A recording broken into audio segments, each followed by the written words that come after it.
Number 8 is the ever-likable Al Horford, who just got himself off the list of most playoff games ever played without making a finals. If they win the championship, I don't agree with this. I don't think it should happen, but I guarantee it will. If the Celtics win the title, Al Horford's going to make the Hall of Fame. Again, you're going to say, Nick, you're crazy. Put his resume next to Reggie Miller, then remind yourself that his college championships count. If they put him next. Same number of All-Star appearances. I know you love Reggie Miller. I do agree. I know you love Reggie Miller. He's not as good as Reggie Miller. I didn't say he was as good. I said put the resume. He's going to be a Hall of Fame. He's going to make the Hall of Fame.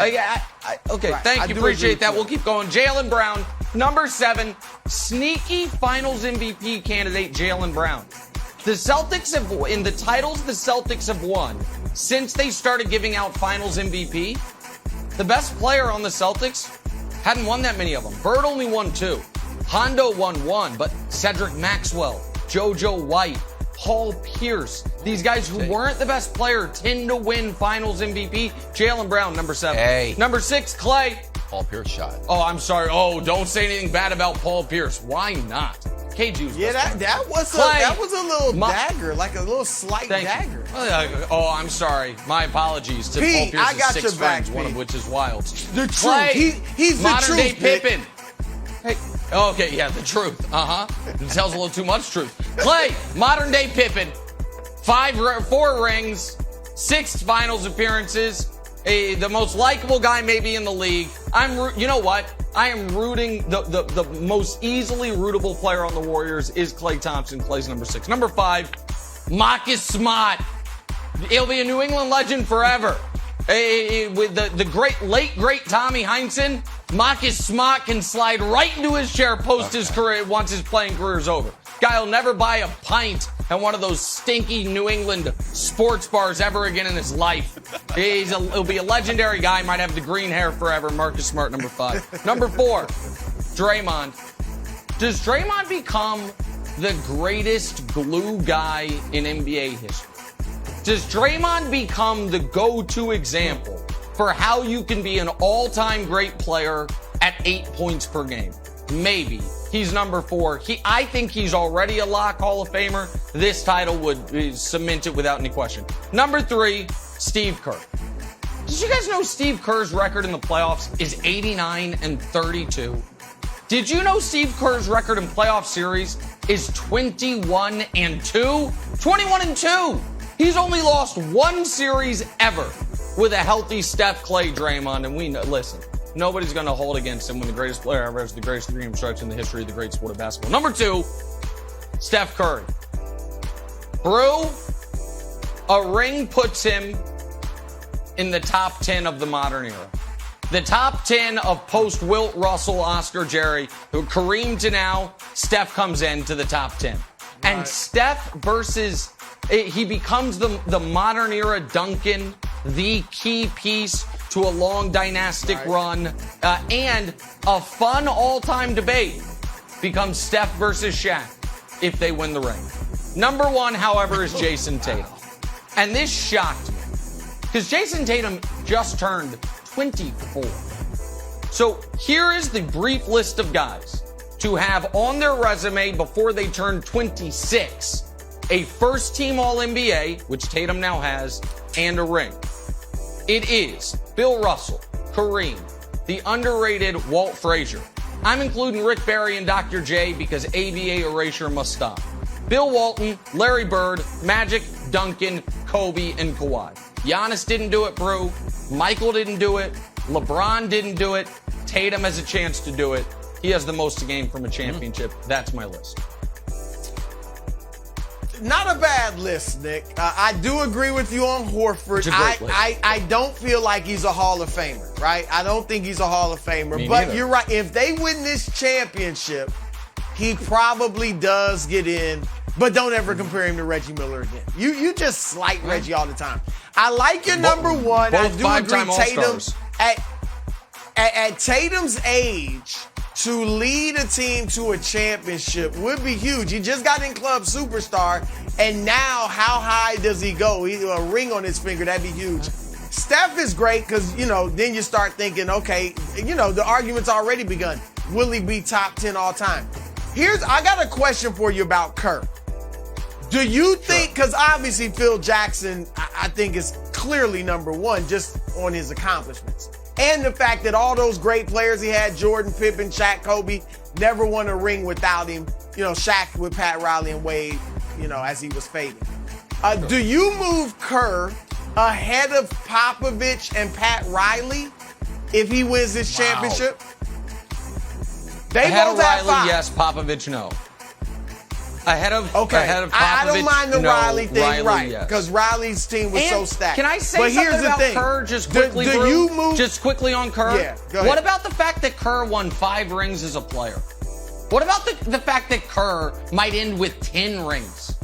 Like him and Russell and Phil Jackson is like the 10-ring club. Like, I don't know. Seems like it's something. But he also won 4 in a row as a player. Not bad. Three straight with the Bulls and then with the Spurs. But go ahead. Well, I asked that question because I'm with you. I don't think it quite moves him ahead of Popovich. He's chasing. And since it doesn't move him ahead of Popovich, I move Kerr down a little bit on the list. All right. Klay, Klay, all of his benefits are sentimental. Right? I mean, we all, you hit it on the head. We all will feel great about Klay if he wins this championship because of the injuries the past few years. It was terrible, and this would be awesome. However, unfortunately, we can't add him to the top 75. He'll probably make the top 125 years, but we can't add him to the top 75. He's already going to be a Hall of Famer, so that doesn't change. So I don't see the tangible rewards necessarily for Klay, like he moves up on the list for something. He gets his championship, which is great, another ring. But I said all that to say I got to move Jaylen Brown up. Jaylen Brown, Nick, will benefit tremendously from this ring. Second guy on an NBA championship team at 25 years old. He is a guy that's kind of been underrated. He's averaged 20-plus points the last 3 years, but only made 1 All-Star game. Never been All-NBA. If they win the championship, he continues to play as well as he has, averaging 23 and 7 boards in the playoffs. Could have been, as Antoine Walker said yesterday, good argument for him to be the conference MVP, of the conference finals. If he plays that well and they win it, Nick, I think this could raise his stature to the point where he becomes a guy that you got to put on the All-Star team. Like multiple-time All-Star going forward because he's second best guy on the championship team. I thought the same thing last year with Middleton when I did this list. And then they won the title and everyone's like, Chris Middleton, he's fine. He's a guy. We like him. So Middleton didn't get that boost. But here's the difference. And so I don't know. Is Jalen's younger with Here's more why upside, I say top 3 pick? And right, that's the difference. He was top 3 pick, so Middleton still viewed as a second-round pick that made good. So, but go ahead, Wiles. I had one more. Go ahead, Wiles.